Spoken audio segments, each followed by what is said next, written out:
Good morning, everybody. Pastor Stitch, Narrow Path Christian Church, BC, Bay City, Michigan. Welcome to the Biker Devotional. So, oddly enough, in 3 different places in my readings this morning, one of my devotionals and 2 other portions of Scripture, I come across a place where it's talking about doing something for God. And in one of them, Paul and Barnabas, along with other people, are worshiping God and fasting, drawing close to God. And through several of the other people, Paul and Barnabas are told, go do what God told you to do. And so they lay hands on them and they set them apart and they send them off on their missionary trip. And we often look at things like that and we think, okay, this means that those people got a word from God and told Paul and Barnabas where to go and what to do. But that's not what happened if you read it in Acts. What happened was they were all worshiping and the word came, send Paul and Barnabas to do what I told them to do. Paul and Barnabas already knew what they were supposed to do. God had told them already. And then they had to work out the details. Another place we see an Ethiopian traveling, and Philip says, okay, I'll go wherever you want me to go, God. And God says, go this way. And as he's traveling down the road, he sees this Ethiopian, and God says, go up by the chariot. And oftentimes, we run into these situations where we know who we are and what we're supposed to do, but we can be sidetracked by what's happening in the world around us. Now, sometimes we're reaffirmed that this is what we're supposed to do.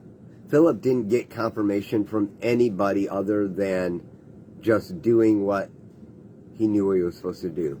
Paul and Barnabas got confirmation that they were supposed to go on their mission trip. But what about you?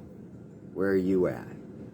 See, oftentimes we want people to tell us what we're supposed to do, and that's not their position. They may even come and try to distract you from your call.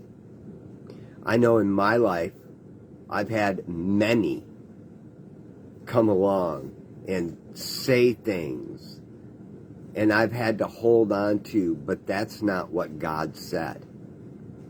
God told me X.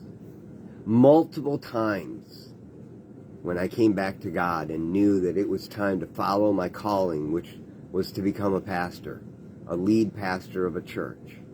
Multiple times I had people come into my life, respected people, trusted people, who told me, I could see you as a teacher, but you'll never be a pastor. And in those moments, I had to reaffirm the call on my life.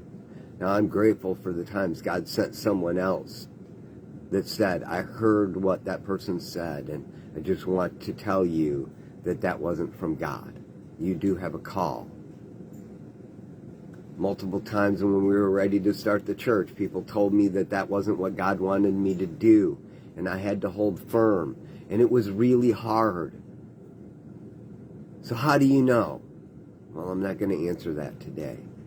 But I can tell you this, we can follow the example of Paul and Barnabas, Saul and Barnabas. Start worshiping God. Start spending time in His Word. And take the time to fast. If you're wondering what fasting looks like, go to Narrow Path Christian Church's Facebook page. Or go to the sermons on Pastor Stitch on YouTube. And listen to last week's sermon, because I talked about it. Fasting isn't just doing something to get something. It's about drawing close to God through a process. Understanding your weaknesses and letting Him pour into you in spite of them. Sometimes when you feel the most lost, those are the times where you need to be the most found. You know, it was interesting. Last year on this date, I gave a devotional about when the world is crashing in on you, what's the thing you should do? And it's not drop anchor in the middle of the bay. It's go to safe harbor behind the pier and then drop your anchor, so that those people that are out there in the bay that don't know what to do, or haven't taken the time to shore themselves up, or haven't taken the time to pay attention to what's going on around them, can't come crashing in on you. That's what it's all about. I realize we're a little early when the whole realm of things comes around, because we have the daylight savings time thing happening today, and we've sprung forward. And I'm looking at a clock that tells me it's 7:20, and I know it's 8:20 right now. And I'm an hour behind where I thought I was just a few minutes ago.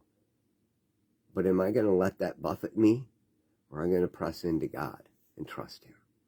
How about you today? I love y'all. I hope you have a great day. God bless.